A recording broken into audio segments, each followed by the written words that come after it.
ఈ ధనార్జన విషయంలో రాజైనటువంటి వాడు కోశాన్ని భద్రంగా ఉంచుకోవాలి, కోశాగారాన్ని ఖాళీ చెయ్యకూడదు. కాబట్టి ఏ విధంగా చెయ్యాలి అంటే ఉపాయము అన్నదానికి సంస్కృత వ్యాఖ్యాత చెప్పినటువంటిది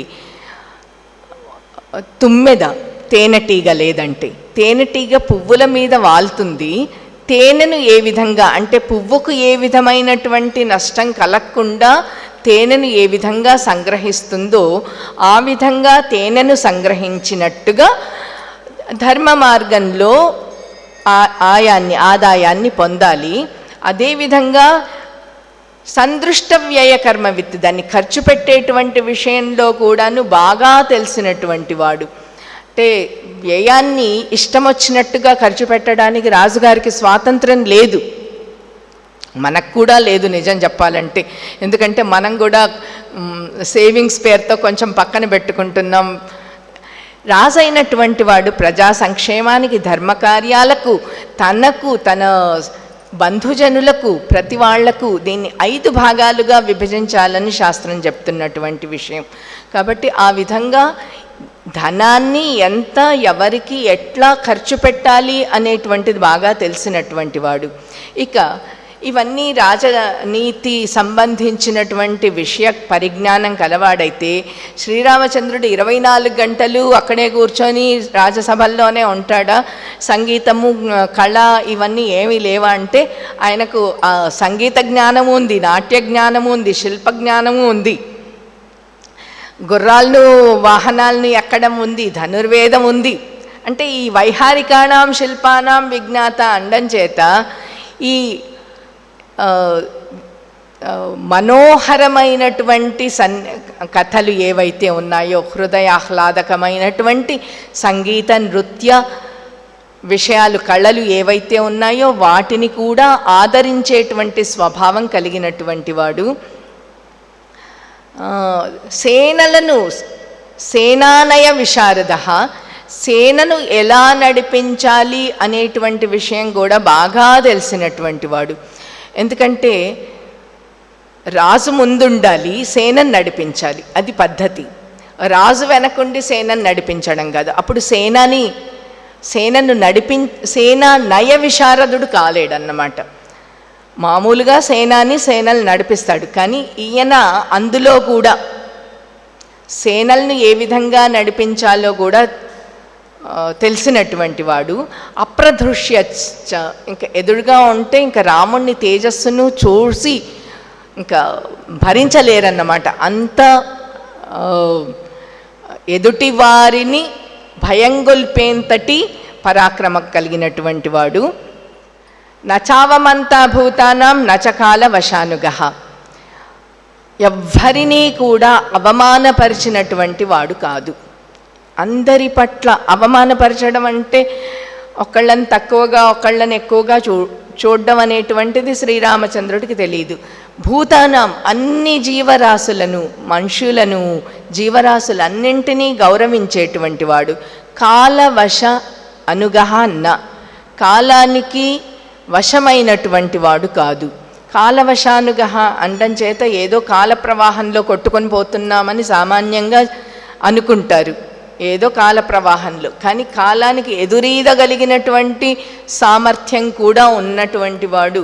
అంటే ఈ కాలము కాలంతో పాటుగా పోవడమే, కానీ అవసరమైనప్పుడు కాలానికంటే కూడాను ఎదురుగా నిలిచి ధైర్యంగా నిలిచేటువంటి వాడు.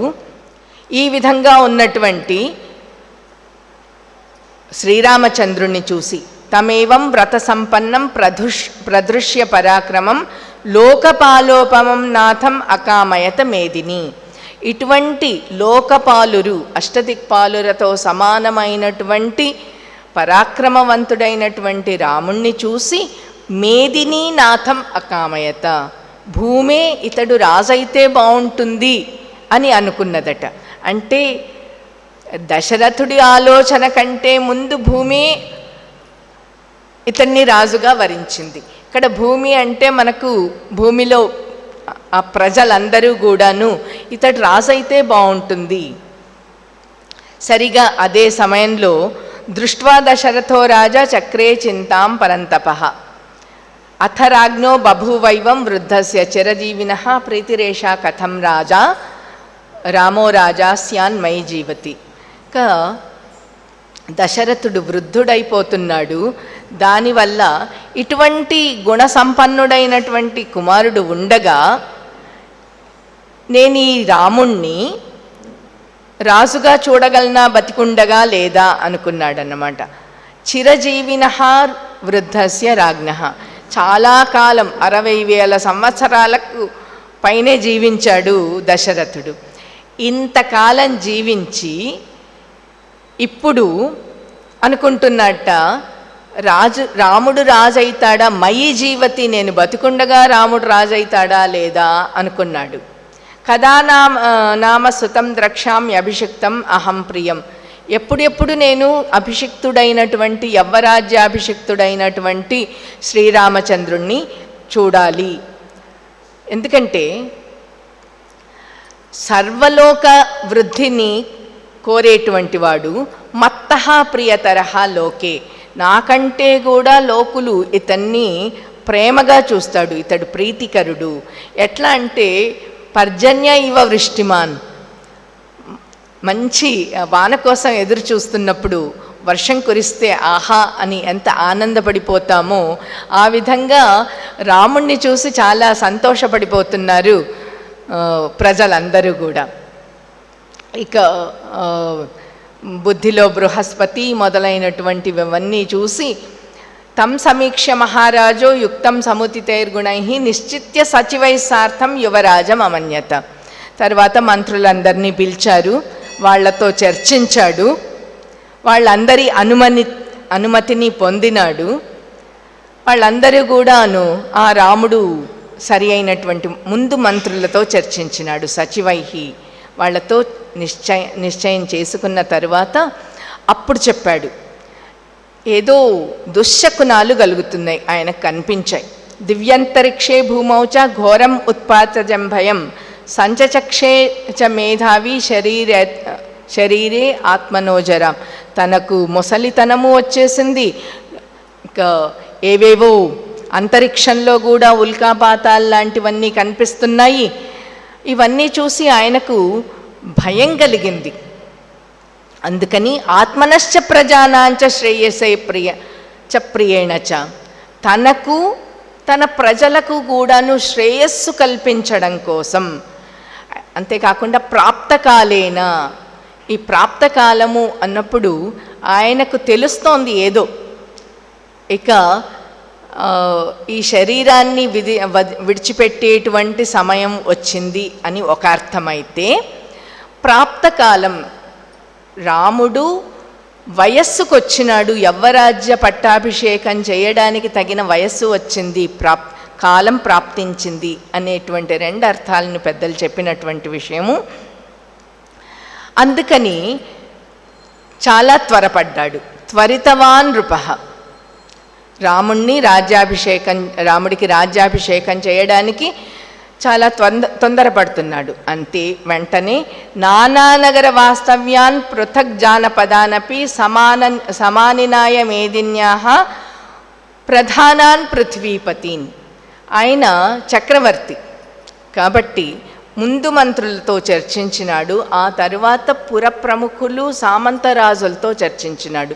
ఇంతకంటే ప్రజాస్వామ్యం ఏముంటుంది రామాయణ కాలంలో.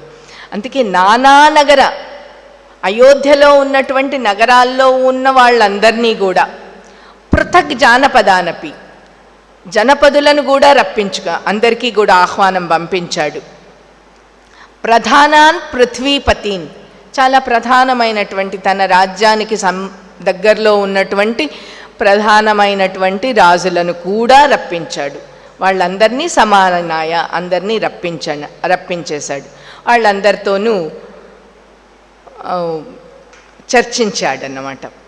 అయితే ఇక్కడ నతు కేకయ రాజానం జనకం వా నరాధిప, జనక మహీపతిని కేకయ రాజును మాత్రం వాళ్ళకు ఆహ్వానాలు పంపించలేదు, ఎందుకు చర్చించడానికి కూడాను.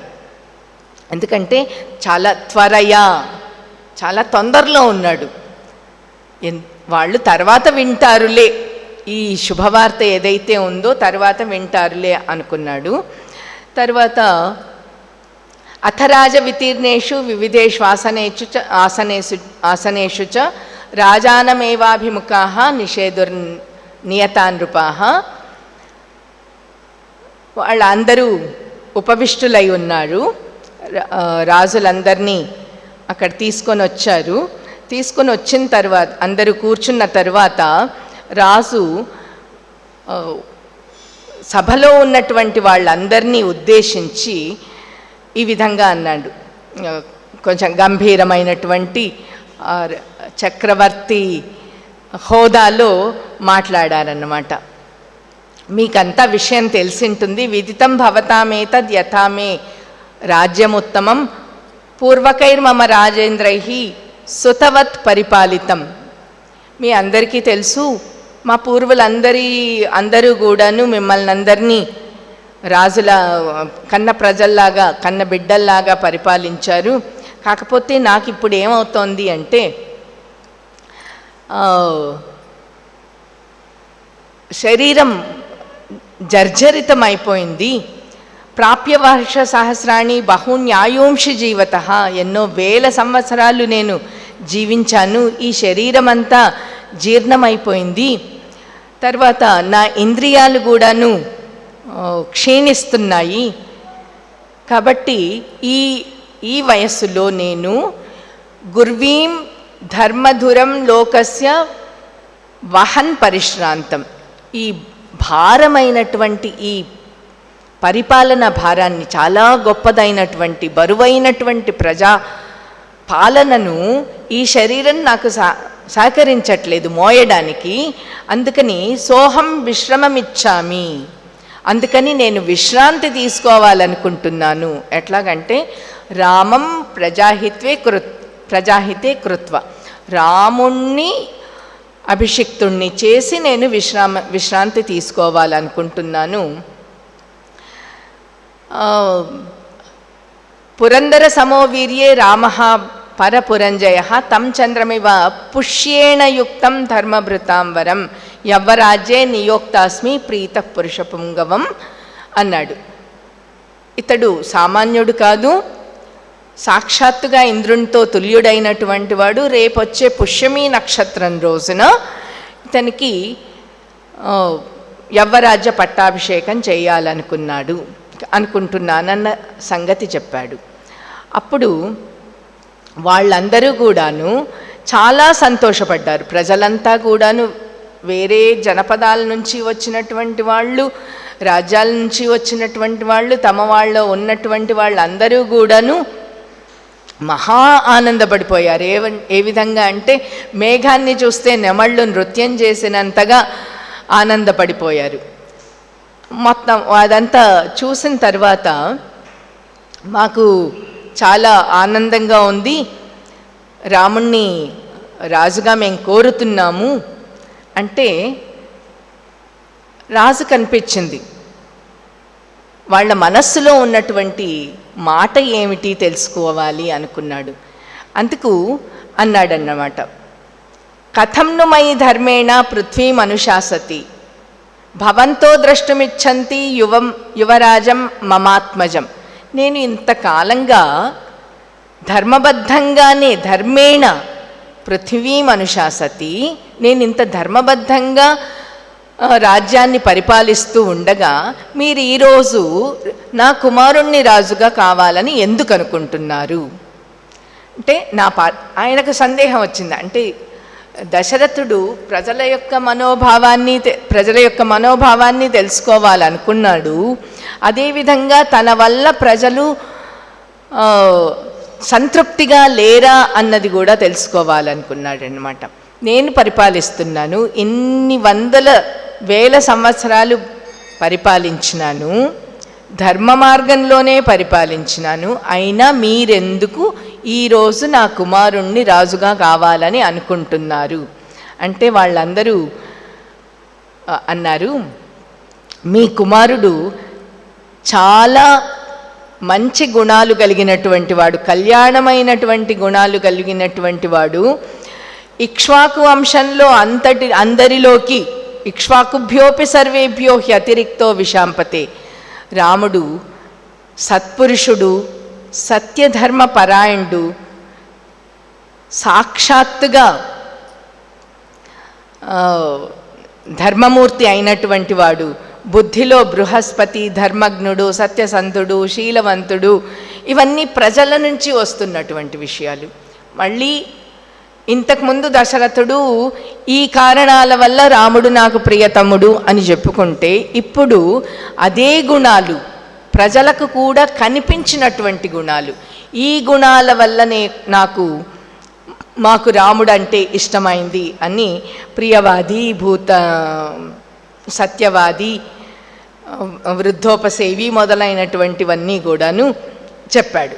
ఇటువంటి కళ్యాణ గుణాలు కలిగినటువంటి వాడు కాబట్టే మేము శ్రీరామచంద్రుణ్ణి పుత్రుడిగా, మీ పుత్రుడైనటువంటి శ్రీరామచంద్రుణ్ణి రాజుగా కోరుతున్నాం అని వాళ్ళు అన్నారు. ఇక ఇవన్నీ విన్న తర్వాత దశరథ మహారాజు, నా కుమారుడు లోకులకు హితాన్ని కలిగించేటువంటి వాడు, లోకులు నా కుమారుని పట్ల సంతృప్తిని తెలియపరుస్తున్నారు అనేటువంటి విషయాన్ని గ్రహించిన తర్వాత శ్రీరామచంద్రుణ్ణి పిలిపించాడు.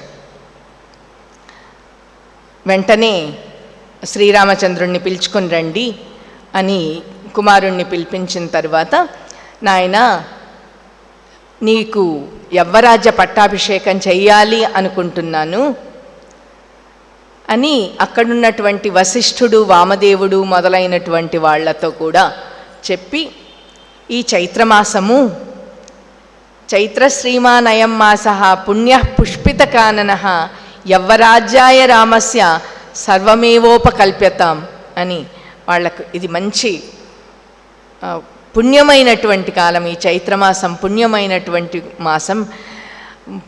పువ్వులతో అంతా కూడా ప్రకృతి పుష్పించి ఆనందంగా ఉన్నటువంటి కాలం.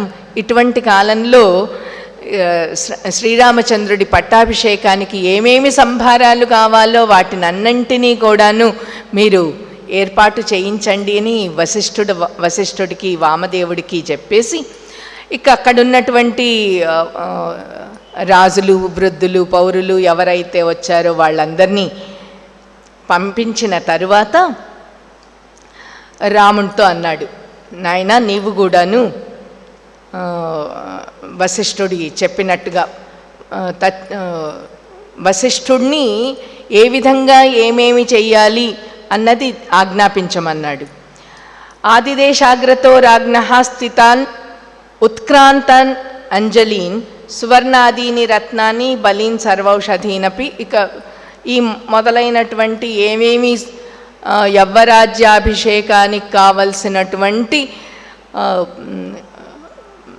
సంభారాలు అంటే పెరుగు, పాలు, పెరుగు, తేనె, నెయ్యి, తరువాత మణులు, మాణిక్యాలు, ఛత్ర చామరాలు, చతురంగ బలాలతో కూడి ఉన్నటువంటి ఆ సన్నివేశము మొదలైనటువంటివన్నీ కూడాను బంగారు కలశాల్లో సముద్రాల నుంచి తెచ్చినటువంటి నీరు మొదలైనటువంటిని అన్నింటినీ ఏర్పాటు చేయమని వశిష్ఠుడు మిగిలిన పురోహితులందరికీ కూడాను, మిగిలిన వాళ్ళందరికీ కూడాను ఆజ్ఞాపించినాడు. తర్వాత సుమంత్రుడికి చెప్పాడు. రాముడు చెప్పిన తర్వాత రాముడు వెళ్ళిపోయాడు, అంతఃపురానికి వెళ్ళిపోయాడు. అయితే మళ్ళీ తీసుకుని రమ్మన్నాడు. అంటే అంతలోనే ఆ వియోగాన్ని కూడా భరించలేకపోతున్నాడు ఆనందంతో. రామః కృతాత్మా భవతా శీఘ్రమానీయతామితి తథేతి ప్రతిజ్ఞాయ సుమంత్రో రాజశాసనాత్. మళ్ళీ వెళ్ళాడు. ఇప్పుడే చెప్పంపించినాడు, నాయన నువ్వు సిద్ధంగా ఉండు రేపటి పట్టాభిషేకానికి అని చెప్పంపిస్తే ఆయన వెళ్ళిపోయాడు. అయితే ఇంతలోనే మళ్ళీ రాముణ్ణి తీసుకురావడానికి వెళ్ళాడన్నమాట. సుమంత్రుణ్ణి పంపించాడు. అక్కడ సుమంత్రుడు వచ్చాడు అన్న సంగతి తెలిసి మళ్ళీ సుమంత్రుడికి అంతఃపురాల్లో పూర్తిగా స్వతంత్రంగా వెళ్ళేటువంటి అనుమతి ఉంది, స్వాతంత్రం ఉంది. ఎందుకంటే ఎవ్వరూ ఎక్కడా అడ్డగించరు. కొన్ని వేల సంవత్సరాలుగా సుమంత్రుడు దశరథ మహారాజును సేవించినటువంటి వాడు. అక్కడ మళ్ళీ రమ్మనేసరికి మళ్ళీ రాముణ్ణి పిలుచుకుని దశరథుడి దగ్గరికి వెళ్ళాడు. దశరథుడి దగ్గరికి వెళ్తే దశరథుడు మళ్ళీ రాముడు తండ్రిని నమస్కరించి మళ్ళొక్కసారి నీవు వశిష్ఠులు చెప్పినటువంటి విధంగా నీవు సీతతో కూడి రాత్రంతా కూడా ఉపవాస దీక్ష చెయ్యాలి అన్న సంగతిని తెలియజేస్తాడు. ఇంకా మళ్ళీ శ్రీరామచంద్రుడు వెంటనే వెళ్ళి రేపు జరగబోయేటువంటి పట్టాభిషేకానికి ఏదైతే ఉందో దానికి సంబంధించినటువంటి విషయాన్ని ముందుగా తల్లికి చెప్పాలనుకున్నాడు. తల్లికి కౌసల్యాదేవికి వెళ్ళి చెప్పాడు. కౌసల్య అప్పటికే పూజాధికాలు చేస్తున్నటువంటి విష్ణుమూర్తిని పూజిస్తున్నటువంటి సందర్భము. మనకు రామాయణ కల్పవృక్షంలో అయితే చెప్పినటువంటిది ఏంటంటే ఆవిడకు రంగనాథ స్వామి ఇష్టదైవము, వాళ్ళ కులదైవము రంగనాథ స్వామి అనేటువంటి విషయాన్ని చెప్పారు. ఆమె విష్ణుమూర్తిని పూజించేటువంటి దాంట్లో నిమగ్నమై ఉంది. పూజాంతంలో ఈ శుభ వార్తను తీసుకుని వచ్చాడు రాముడు. ఆ విషయాన్ని విని తల్లి చాలా సంతోషించింది. అక్కడే లక్ష్మణుడు కూడా ఉన్నాడు. లక్ష్మణుడు కూడా చాలా సంతోషించాడు.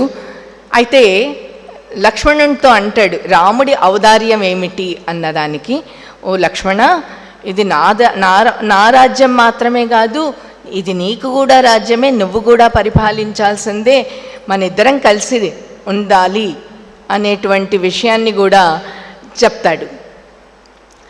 ఆ తర్వాత విఘ్నాలు లేకుండా ఆవిడ మళ్ళీ పూజాధికాలు నిర్వర్తించాలన్న సంగతి చెప్తుంది.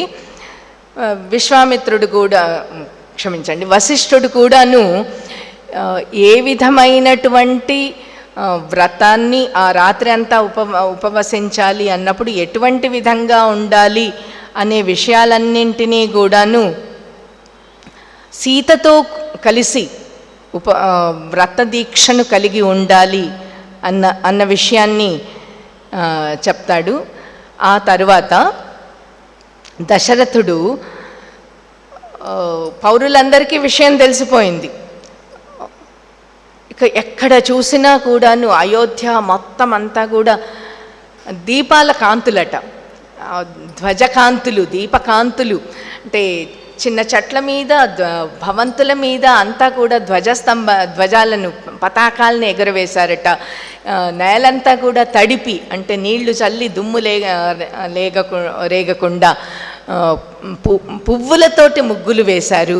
చాలా దేదీప్యమానంగా వెలిగిపోతోంది అయోధ్య పట్టణం. ఆ సందర్భంలో ఈ పౌరులంతా కూడా మంచి మంచి వస్త్రధారణ అవన్నీ కూడా ఉన్నాయి. కౌసల్యాదేవి చూస్తే ఆవిడ కూడాను అంతఃపురం అంతా దగద్దగాయమానంగా ఉంది, ప్రజలంతా ఆనందంగా ఉంటున్నారు. మంథరకు అర్థం కాలేదు, ఇదేంటి ఇంత ఉత్సవం జరుగుతోంది, ఏం జరగబోతోంది అన్న సంగతి. ఆవిడ దృష్టిలో కౌసల్య ఎటువంటిదో ఒక మాట అంటాడు. జ్ఞాతిదాసీయతో జాత కైకేయాస్తు సహోషిత ప్రాసాదం చంద్ర సంకాశం ఆరురోహ ఎదృచ్ఛయ. ఆవిడ కైకేయితో పాటుగా నివసిస్తూ ఉండిందంట. యదృచ్ఛయ చంద్ర సంకాశం ప్రాసాదం ఆరురోహ. ఏదో కాకతాళీయంగా ఆ మేడ మీదకి వెళ్ళిందంట. మంచి తెల్లటి సౌధము, ఆ సౌధం మీదకి వెళ్ళింది.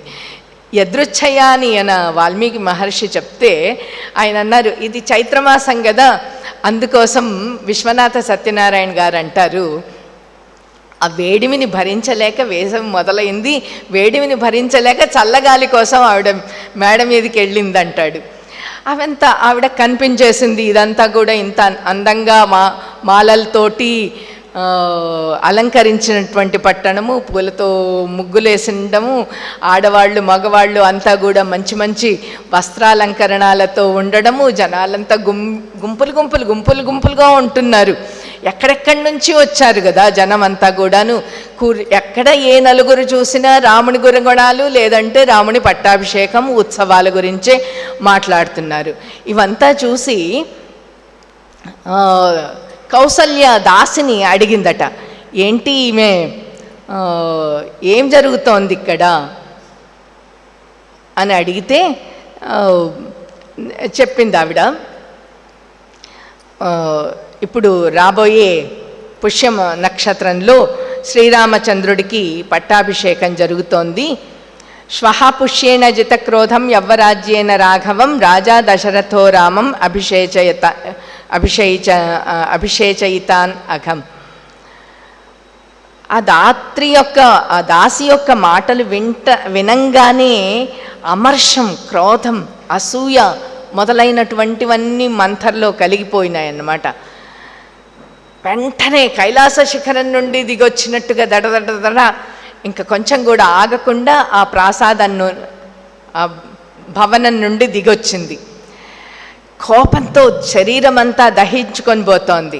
వెంటనే పరుగు పెట్టింది, కైకేయి మందిరంలోకి పరుగు పెట్టింది. ఆవిడ ఏదో విశ్రాంతి తీసుకుంటోంది. ఆవిడను చూసి ఎంత కోపం అంటే, మహారాణిని పట్టమహిషిని పట్టుకుని ఉత్తిష్ట మూఢే కిం శేషే భయం త్వాం అభివర్తతే అంటుందటమాట. ఓ మూఢురాల అంటే కైకేయిని అంత మాట అనగలిగినటువంటి చొరవ మంథరకుంది. ఓ మూఢురాల, లెయ్యి, ఇంకా పడుకున్నావేమి, నీకు పెద్ద ఆపద సంభవిస్తోంది అని. ఆవిడకు కౌసల్య పట్ల ఇంత కూడా లేదు. ఆమె కౌసల్య గురించి అనుకుంటుంది, అర్థపర, ఎప్పుడు డబ్బు డబ్బు డబ్బు అనుకుని ఆమె ఇంత దాన ధర్మాలు ఏంటి చేస్తోంది అనుకుని దాసిని పిలిచిందన్నమాట. ఇక్కడ చూస్తే కౌసల్యను, కైకేయిని అంతమాట అనేసింది, ఉత్తిష్టమూఢే, ఇంకా పడుకున్నావేంటి, లెయ్యి అని. ఆవిడ జరుగుతున్నటువంటి విషయం అంతా ఆవిడ ఆశ్చర్యపోయింది. ఎందుకు ఇంత ఉద్విగ్నంగా ఉంది మంథర, ఏం జరుగుతోంది, ఏంటి, నువ్వు ఎందుకింత విషాదంతో ఉన్నావు చెప్పు అంటే, ఆవిడ జరగబోతున్నటువంటి విషయాన్ని చెప్పడానికంటే ముందు, నీకు అన్యాయం జరుగుతోంది, నీకు రాజు ద్రోహం చేస్తున్నాడు, నీ సవతి బాగుపడిపోతోంది మొదలైనటువంటి చెప్పి చివరికి రాముణ్ణి యవ్వరాజ్యాభిషేకం చేస్తున్నారు అనంగానే ఆవిడకి చాలా సంతోషం అయిపోయింది. ఎంత సంతోషం అంటే, నాకు రాముడైతేనేమి భరతుడైతేనేమి ఇద్దరూ సమానమే, రామోవా భరతోవా అంటుందన్నమాట. రాముడైతేనేమి భరతుడైతేనేమి. వెంటనే ముందు తన కంఠంలో తన దగ్గర ఉన్నటువంటి ఆభరణాలు ఏమున్నాయో అది మంథరకిచ్చేసి, చాలా ప్రియాన్ని, నాకు చాలా సంతోషకరమైనటువంటి విషయాన్ని నాకు తెలియజేశావు, ఇంతకంటే బహుశా ప్రియమైనటువంటిది నాకేమీ ఉండదు, ఇప్పుడు ఇంతకంటే నిన్ను సంతోషపరచడానికి ఈ ఆభరణం కంటే ఇంకోటి లేదంటుంది. రామేవా భరతేవాహం విశేషం నోపలక్ష్యయే తస్మాత్ తుష్టాస్మి యద్రాజా రామం రాజ్యేభిషేక్షతి. రాముడైతేనేమి భరతుడైతేనేమి వాళ్ళిద్దరి మధ్య నాకు భేదం లేదు, అందువల్ల నేను చాలా సంతోషిస్తున్నాను. ఇంతకంటే నమే ప్రియం కించిద్ అతః త్వయా పునః ప్రియం ప్రియార్హే స్వచం వచోవరం. ఇంతకంటే ప్రియార్హమైనటువంటిది, ప్రియమైనటువంటిది మంచి మాట ఇంకొకటి లేనే లేదు. చాలా సంతోషకరమైన వార్తను చెప్పావు అనగానే మంథరకు చాలా బాధ అనిపిస్తుంది. ఇదేంటి నేను ఇంత గొప్ప విషయం చెప్తే కైకేయి ఇంకొకలాగా భావిస్తుంది అనుకుంటే నేను అనుకున్నది ఒకటి అవుతున్నది ఒకటి ఏంటి అని మళ్ళీ తిట్టడం మొదలుపెట్టింది. ఏడ్చాల్సిన సమయంలో నువ్వు ఇలా సంతోషిస్తున్నావేంటి, నాకు నవ్వొస్తోందా నిన్ను చూస్తుంటే,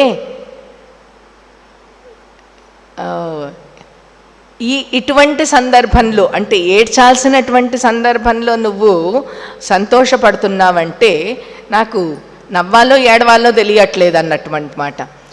ఇక్కడ లక్ష్మణుడు ఉన్నాడు, రాముడికి వెంట ఎప్పుడు ఉంటాడు.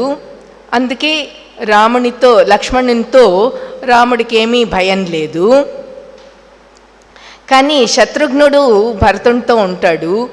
కానీ ఇక్కడ శత్రుఘ్నుని వల్ల కూడా రాముడికి ఏమీ భయం ఉండదు. ఉన్నది భయం అంతా భరతుడితోనే. అందుకు రేపు పొద్దున ఏం చేస్తాడు, తనకు రాజ్యం వచ్చిన తర్వాత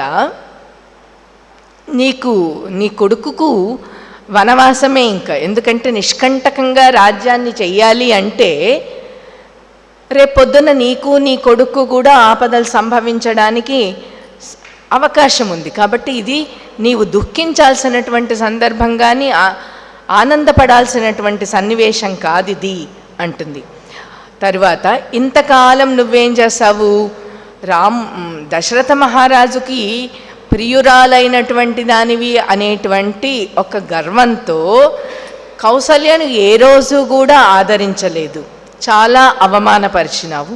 ఈరోజు ఆమెకు అవకాశం వచ్చింది, ఆ కౌసల్య నిన్ను దాసిగా చేసుకుంటుంది, నీవు ఆమెను గౌరవించాల్సి వస్తుంది. దాసీవత్వాం కృతాంజలి, చేతులు కట్టుకొని ఆవిడ ముందర ఉండాల్సి వస్తుంది. కాబట్టి రాముడంటే అందరికీ హృష్టాహ ఖలు భవిష్యంతి రామస్య పరమాస్తియః, రాముడికి సంబంధించినటువంటి వాళ్ళందరూ కూడాను ఆనందంగా ఉంటారు. భరతుడికి సంబంధించినటువంటి వాళ్ళేమో నీ వాళ్ళు, నీ కోడళ్ళు మొదలైనటువంటి వాళ్ళంతా కూడాను అందరూ దాసీలు అయిపోతారు. రాముడు కూడాను కైకంటుందనమాట, భ్రాతృశ్చ దీర్ఘాయు పితృవత్ పాలయిష్యతి. ఈ మంథర మాటలు ఆవిడకు ఆమోదయోగ్యంగా లేవు. ఎందుకంటే మొదటి నుంచి కూడాను రాముడు కౌసల్య కంటే ఎక్కువగా కైకేయితో గడిపినటువంటి వాడు. అందుకని రాముడు అటువంటి వాడు కాదు, ధర్మజ్ఞుడు, దాంతుడైనటువంటి వాడు, కృతజ్ఞుడైనటువంటి వాడు, సత్యవాక్కు, శుచి అయినటువంటి వాడు. కాబట్టి అటువంటి వాడు సోదరులను కూడా తన వెంట పుట్టినటువంటి లక్ష్మణ భరత శత్రుఘ్నులందరినీ కూడాను తండ్రిలాగా గౌరవిస్తాడు. తండ్రి ఏ విధంగా అయితే పిల్లల పట్ల ప్రేమ భావాన్ని కలిగి ఉంటాడో ఆ విధంగా చూసుకుంటాడు. వాళ్ళను ఎప్పుడూ తక్కువ చేయడు, వాళ్లను అవమానపరచడు అనేటువంటి ఒక నమ్మకము కైకేయికి ఉంది. భరతశ్చాపి రామస్య ధ్రువం వర్ష శతాత్పరం పితృపైతామహం రాజ్యం ప్రాప్నుయాత్ పురుషర్షభ. భరతుడు కూడా ఈరోజు కాకపోవచ్చు, కానీ రేపటికి తప్పకుండా ఇంకొక 100 సంవత్సరాల తరువాత, వర్ష శతాత్పరం 100 సంవత్సరాల తరువాత పితృపైతామహమైనటువంటి అంటే తాత ముత్తాతల నుంచి సంక్రమిస్తున్నటువంటి రాజ్యాన్ని భరతుడు కూడా పరిపాలిస్తాడు. అంటే అందుకు తప్పకుండా అవకాశం ఇస్తాడు రాముడు అన్నది కైకేయి నమ్మకం. ఎందుకు నువ్వింత పరితాపం చెందుతున్నావు? యథామే భరతో మాన్యః తథా భూయోపి రాఘవః కౌసల్యతః అతిరిక్తం చ సహా అనుశుశ్రూషతే హి మాం. నాకు నిజం చెప్పాలంటే భరతుడి కంటే నన్నెక్కువ గౌరవిస్తాడు రాముడు. నేను మాననీయురాల్ని, మాన్యః భరతుడి కంటే కూడా నన్ను ఎక్కువ గౌరవించేటువంటిది రాముడే. కౌసల్య కంటే కూడాను నన్ను ఎక్కువగా సేవించేటువంటి వాడు రాముడే. కాబట్టి రాముడికి రాజ్యం వచ్చినా భరతుడికి రాజ్యం వచ్చినా వాళ్ళిద్దరూ కూడా సోదరులు కాబట్టి మన్యతేహి యథాత్మానం తథా భ్రాతృంస రాఘవ, నాకులాగే అంటే ఆత్మవత్ సర్వభూతాన్ని అన్నట్టుగా రాముడు సోదరులతో కూడా అట్లాగే ఉంటాడు అంటే అని కైకేయి చెప్తే ఆవిడకు మంథరకు ఆగలేదు కోపం. నువ్వు అనర్థదర్శిని మూర్ఖంగా నా మాటను అవమానిస్తున్నావు, అసలు అర్థం చేసుకోవడం లేదు. రాముడు రాజైతే నీ కుమారుడు ఎట్లా రాజవుతాడు? కాడు. కాబట్టి భరతుణ్ణి పరిహాసం చేస్తాడు, అవమానిస్తాడు. అంతేకాకుండా రాజ్యతంత్రాల వల్ల రాజైనటువంటి వాడు రాజ్యతంత్రాలని తెలిసినటువంటి వాడికి జ్యేష్ఠుడికి మాత్రమే రాజ్యాన్ని ఇస్తాడు. అటువంటి సందర్భంలో ఇప్పుడు గుణవంతుడు జ్యేష్ఠుడు అయినటువంటి రాజును కదా ఇస్తున్నాడు. రాముడు జ్యేష్ఠుడు, ధర్మాత్ముడు, తర్వాత గుణవంతుడు కాబట్టి అతడికి ఇస్తున్నాడు. దీంట్లో ఏముంది అని మళ్ళీ ప్రశ్నిస్తుంది.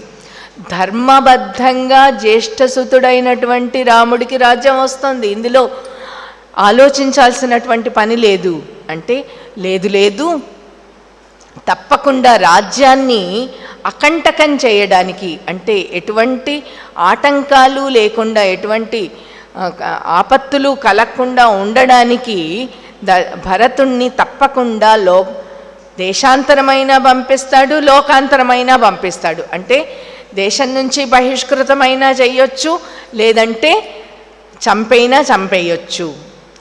ఎందుకు?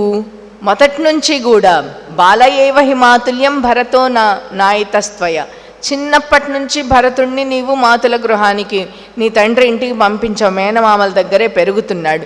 కాబట్టి సన్నికర్షాచ సౌహార్దం జాయతే స్థావరేష్వపి, ఏదైనా కూడా సాన్నిహిత్యం ఉండడం వల్ల అంటే ఇక్కడ మనకు ఈ శంకర మఠమే ఉంది, రోజూ రావడం పోవడం వల్ల ఈ శంకర మఠంతో మనకు ఒక అనుబంధం ఏర్పడుతుంది. ఆ విధంగా భరతుడి పట్ల రాముడికి అటువంటి అవకాశం లేదు ఉండడానికి. రాజుకు కానీ రాముడికి కానీ అక్కడ రాజ్యంలో ఉన్నటువంటి ప్రజలకు కానీ రాముడి పట్ల ఉన్నటువంటి అనుబంధం భరతునితో ఉండడానికి అవకాశం లేదు. ఎందుకంటే ఆయన చిరకాలం అయోధ్య ప్రజలకు దూరంగా బతుకుతున్నాడు. ఇక్కడ రాముడు మొదలైనటువంటి వాళ్ళకు కూడా అంతే. అందుకని లక్ష్మణుడు ఇంకా శత్రుఘ్నుడితో భయం ఏం లేదు. శత్రుఘ్నుడు ఎప్పుడూ కూడా భరతునితో ఉండేవాడు, లక్ష్మణుడితో కూడా భయం లేదు. అందుకే ఇప్పుడు వచ్చే భయం అంతా కూడాను భరతుని వల్లే వస్తుంది. అందుకే లోకాంతరమైనా పంపచ్చు, దేశాంతరమైనా పంపించవచ్చు. ఎటువంటి పాపాన్ని కూడా చేయడానికి రాముడు సందేహించకపోవచ్చు. అందుకే సహజమైనటువంటి శత్రువు రాముడికి సహజమైనటువంటి శత్రువు భరతుడు. అందుకు ఇప్పుడు ఒకవేళ వనంలో ప్రవేశించాలంటే, ఒక క్రూర మృగాలు ఉన్నటువంటి వనంలో ప్రవేశించాలి అంటే చెట్లను ఖండించాలట. అంటే చెట్ల చాటున జంతువులు క్రూర మృగాలు లేకుండా ఉండడానికి. ఆ విధంగా నువ్వు ఆ సింహేన ఆ విధంగా ఛేదించే అవకాశం ఉంటుంది. లేదంటే సింహం నుండి క్రూర మృగాల నుంచి రక్షించుకోవడానికి చెట్ల చాటుకు మనుషులైనా వెళ్ళాల్సి ఉంటుంది.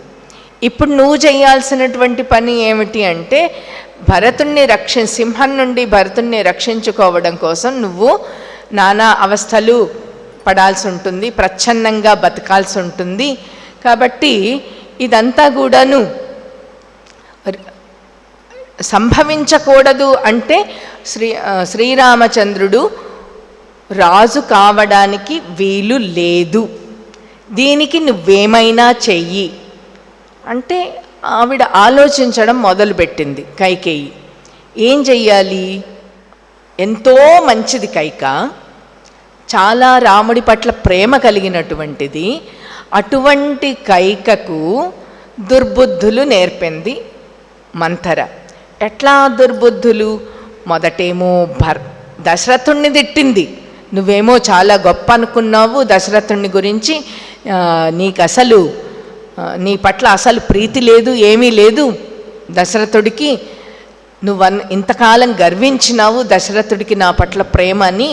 నీ భర్త మోసగాడు, అబద్ధాల కోరు అని భర్త పట్ల ద్వేషాన్ని కలిగించింది. అవునా అనేటువంటి, అంటే ఒక అబద్ధాన్ని 10 సార్లు చెప్పితే సత్యమేమో అనేటువంటి ఆలోచన కలుగుతుంది. అదేవిధంగా రాముని పట్ల, రాముడు ఎంతో సన్నిహితుడు, అటువంటి రాముడి పట్ల వ్యతిరేక భావన పుట్టేలాగా రాముడు ఎవరికైనా పుత్ర వాత్సల్యం ఉంటుంది, నీ కొడుకు ప్రమాదం, నీ కొడుకుని చంపేస్తాడు అనేటువంటిది. దానికంటే ముందు నువ్వు దాసివైతావు అని ఆమె అభిమానం మీద దెబ్బగొట్టింది. మొదట భర్తను నిందించింది, తర్వాత కైకేయి యొక్క ఉన్నత స్థితి ఏదైతే ఉందో అది పోతుంది అనేటువంటి ఒక కల్పనను చేసింది. నువ్వు రేపు పొద్దున్న దాసివైతావు, మహారాణిలాగా వెలుగొంది, అంతమంది స్త్రీలలోనూ కైకేయి అంటే చాలా గొప్పగా ఉంది. అటువంటిది నీవు రేపు పొద్దున కౌసల్యాదేవికి దాసివైతావు. మిగిలిన వాళ్ళ సంగతి వేరు. మిగిలిన వాళ్ళు కౌసల్య అయినా కైకేయి అయినా వాళ్ళందరూ కూడాను రాజు దృష్టిలో అంత గొప్పగా లేరు, కాబట్టి వాళ్ళకేం పని లేదు. ఇప్పుడు అంత అత్యున్నత స్థితిలో ప్రేమాభిమానాలు పొందినటువంటి కైకేయి రేపు పొద్దున దాసిగా ఉండాలంటే అక్కడ ఒకసారి దెబ్బ కొట్టింది. మూడవది, కుమారుడంటే ప్రేమ లేని తల్లి ఉండదు. రేపొద్దున నీ కొడుకు చాలా దుర్భర స్థితి ఏర్పడుతుంది, చావే రావచ్చు నీ కొడుకు అని కొడుకు. ఈ విధంగా 3 కోణాల నుంచి, భర్త కోణం నుంచి, ఆమె కోణం నుంచి, కుమారుని కోణం నుంచి, ఇలా 3 కోణాల నుంచి, తర్వాత ప్రజల కోణం నుంచి, ప్రజలు మిమ్మల్ని ఆదరించరు అనేటువంటి ఇన్ని విధాలుగా చాలా పకడ్బందీగా ప్రణాళికను ఏర్పాటు చేసి అంత మంచి ఆనందంతో నగను అందించినటువంటి కైకేయి అవునేమో, నాకు క్షేమం ఉండదేమో అనేటువంటిది ఒక దురాలోచన కలిగింది. ఈ విధంగా మరైతే నేనేం చెయ్యాలి అని అడుగుతుంది. రేపటి రోజున మంథర ఏం చెప్తుంది, కైకేయి దాని చేత ఏ విధంగా ప్రభావితమవుతుంది అన్నది రేపటి దినం మనం చూసుకుందాం. మంగళం కోసలేంద్రాయ మహనీయ గుణాత్మనే చక్రవర్తి తనూజాయ సార్వభౌమాయ మంగళం శుభం భూయాత్. Thanks for watching. Please comment, like, share and subscribe our channel.